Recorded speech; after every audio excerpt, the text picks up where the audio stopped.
চট্টগ্রাম মহানগরীর city gate এলাকায় cover van ও পিকআপের সংঘর্ষে মারা গেছেন অন্তত ৫ জন।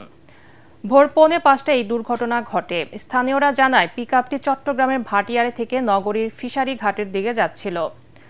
এই সময় সিটি গেট এলাকায় নিয়ন্ত্রণ হারিয়ে পিকআপটি একটি কাভার ভ্যানের পেছনে ধাক্কা দেয়। এতে ঘটনাস্থলে ৩ জন নিহত হয়, আহত হয় আরও ৩ জন। পরে হাসপাতালে নেয়ার পর মারা যায় আরও 2 জন। বেপরোয়া গতির কারণে এই দুর্ঘটনা ঘটেছে বলে দাবি স্থানীয়দের। নিহতদের মধ্যে 3 জন রনি দাস, আকাশ দাস ও অজিত দাস। বাকি 2 জনের নাম পরিচয় পাওয়া যায়নি। ঝিনাইদহ জেলা আওয়ামী লীগের সভাপতি ও সাবেক সংসদ সদস্য শফিকুল ইসলাম অপুকে গ্রেফতার করা হয়েছে। গতরাতে রাজধানীর ধানমন্ডি এলাকায় নিজ বাসা থেকে তাকে গ্রেফতার করে ঢাকা মহানগর গোয়েন্দা পুলিশ ডিবি। 2024 সালের 5 আগস্ট থেকে শফিকুল ইসলাম অপু পলাতক ছিলেন। তার বিরুদ্ধে ঝিনাইদহ জেলা বিএনপির অফিস ভাঙচুর, অগ্নিসংযোগ, জেলা বিএনপির সভাপতির বাসভবনে অগ্নিসংযোগ সহ 3টি মামলা রয়েছে। এছাড়া গত বছর 4 আগস্ট ঝিনাইদহে আন্দোলনরত ছাত্র জনতার উপর হামলার ঘটনায় দায়ের করা মামলার আসামি শফিকুল ইসলাম অপু। জিজ্ঞাসাবাদের জন্য তাকে ঝিনাইদহে নেওয়া হচ্ছে। জাতীয় মৎস্য সপ্তাহের উদ্বোধন করেছেন প্রধান উপদেষ্টা ডক্টর মোহাম্মদ ইউনূস। সকালে বাংলাদেশ চীন মৈত্রী সম্মেলন কেন্দ্রে আনুষ্ঠানিকভাবে এর উদ্বোধন করেন তিনি। এ সময় মৎস্য খাতে বিশেষ অবদান রাখায় বেশ কয়েকজনকে সম্মাননা দেয়া হয়। অনুষ্ঠানে মৎস্য ও প্রাণী সম্পদ উপদেষ্টা ফরিদা আক্তার সহ ঊর্ধ্বতন কর্মকর্তারা উপস্থিত রয়েছেন। গত মাসে মৎস্য সপ্তাহ উদ্বোধনের কথা থাকলেও উত্তরায় মাইলস্টোন ট্র্যাজেডির কারণে সে সময় স্থগিত করা হয় সব আনুষ্ঠানিকতা।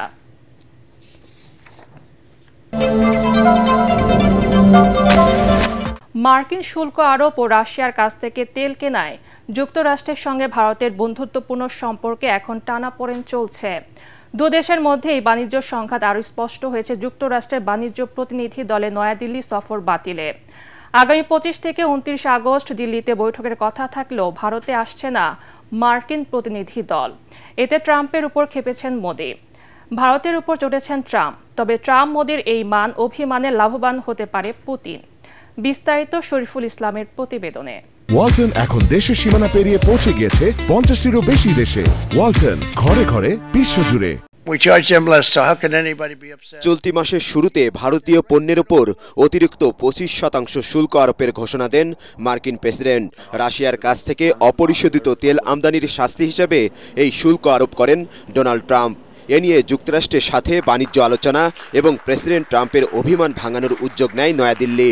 আগামী 25 থেকে 29 আগস্ট ভারতে আসার কথা ছিল মার্কিন বাণিজ্য প্রতিনিধি দলের, কিন্তু দুদেশের বাণিজ্য চুক্তি নিয়ে আলোচনার নির্ধারিত এই বৈঠক বাতিল করেছে ওয়াশিংটন। America great again. বহুল প্রত্যাশিত বৈঠকটি স্থগিত হওয়ায় আলোচনার নতুন তারিখ এখনও অনিশ্চিত। ফলে 27 আগস্ট থেকে ভারতীয় পণ্যের ওপর আরোপিত অতিরিক্ত শুল্ক স্থগিত বা প্রত্যাহারের সম্ভাবনা আপাতত ভেস্তে গেল। বর্ধিত এই শুল্ক কার্যকর হলে কিছু ভারতীয় পণ্যের ওপর যুক্তরাষ্ট্রের শুল্ক বেড়ে দাঁড়াবে 50% পর্যন্ত। চলমান বাণিজ্য যুদ্ধে যুক্তরাষ্ট্র যত শুল্ক আরোপ করেছে এর মধ্যে এটিই সর্বোচ্চ, যা বড় দুশ্চিন্তায় ফেলে দিয়েছে প্রধানমন্ত্রী নরেন্দ্র মোদীকে। এটি প্রেসিডেন্ট ট্রাম্পের কঠোর পদক্ষেপ। আমাদের জন্য খুব কঠিন সময় আসছে। মার্কিন বাজারে ভারতীয় পণ্যের দাম অনেক বেশি হয়ে যাচ্ছে। ক্রেতারা এখন অন্যান্য দেশের পণ্য অর্ডার করছে। ভিয়েতনাম ও ইন্দোনেশিয়ার মতো অন্যান্য দেশ, এমনকি চীনে বর্তমানে মার্কিন শুল্ক স্থগিত আছে। ক্রেতারা সেই দেশগুলোতে যেতে পছন্দ করছেন কারণ তাদের শুল্ক কম, খরচ কম। এর আগে ওয়াশিংটন নয়াদিল্লির 5 দফা বৈঠক ব্যর্থ হয়। ভারতের কৃষি ও দুগ্ধ খাত উন্মুক্ত করা এবং রাশিয়া থেকে তেল আমদানি বন্ধের মতো ইস্যুতে সমঝোতা না হওয়ায় দুই মিত্র ট্রাম্প ও মোদির মধ্যে দূরত্ব এখন স্পষ্ট বলে মনে করেন বিশ্লেষকরা। আমার মনে হচ্ছে ভারত রাশিয়ার কাছ থেকে গ্যাস, তেল ও পেট্রোলিয়াম কেনায় আমেরিকা ক্ষুব্ধ, অথচ অন্যান্য দেশও রাশিয়ার জ্বালানি পণ্য কিনছে। মার্কিন শুল্ক ভারতের বৃহত্তম রপ্তানি বাজারকে হুমকিতে ফেলে দিয়েছে। এতে ভারতের টেক্সটাইল, পাদুকা ও গয়নার মতো খাতগুলো ক্ষতিগ্রস্ত হবে। ভারতীয় পররাষ্ট্র মন্ত্রণালয়ের অভিযোগ, শুধুমাত্র রাশিয়া থেকে তেল কেনায় নয়াদিল্লিকে অন্যায়ভাবে লক্ষ্যবস্তু করছে যুক্তরাষ্ট্র। অথচ যুক্তরাষ্ট্র এবং ইউরোপীয় ইউনিয়ন নিজেরাও এখনও রাশিয়া থেকে পণ্য আমদানি করে। China buys much more crude oil. Bharat যা কিনে তার চেয়ে চীন রাশিয়া থেকে অনেক বেশি অপরিশোধিত তেল কিনছে, তাই না? কিন্তু চীনের উপর শুল্ক 30%, আর ভারতের জন্য শুল্ক 50%। এটার যুক্তি কি? But the fact is you have to এদিকে যুক্তরাষ্ট্রের সঙ্গে সম্পর্কের অবনতিতে রাজনৈতিক ফায়দা নেওয়ার চেষ্টা করছেন নরেন্দ্র মোদী। গত 8 বছরের মধ্যে সবচেয়ে বড় কর ছাড়ের ঘোষণা দিয়েছেন তিনি। দেশটির ব্যবসায়ী ও রাজনৈতিক বিশ্লেষকরা সরকারের এই সিদ্ধান্তকে স্বাগত জানালেও যুক্তরাষ্ট্রের সঙ্গে চলমান বাণিজ্য সংঘাতে ভাবমূর্তি তলানিতে নামতে পারে হিন্দুত্ববাদী বিজেপি সরকারের।